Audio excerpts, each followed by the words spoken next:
Assalomu alaykum. Barchamizga ma'lumki, oxirgi paytlarda avtobus bilan bog'liq har xil nutqash voqealarni eshitmaganlar bo'lmasa kerak. Rossiyada ishlayotgan hamyurtlarimizni ham tushunish mumkin.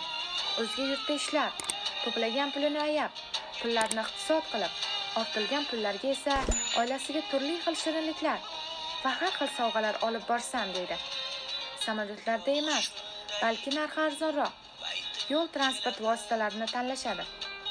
Xohlaymizmi yo'qmi, hozirgi kunlarda ham Rossiyada ishlayotgan hamyurtlarimiz o'z moddiy holatlaridan kelib chiqib, yo'l transportlarini ma'qul ko'rishmoqda. O'z yurtlariga ketayotgan hamyurtlarimizga esa maslahatimiz: dastlab ishonarli haydovchilarni toping. Bunda sizga Aziya Standart kompaniyasi asqotadi.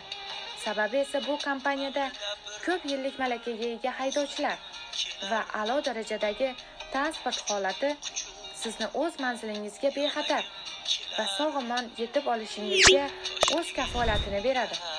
Va Qozog'istonga migratsion kartangizni yangilash uchun ham yengil mashinalar xizmati ham mavjud.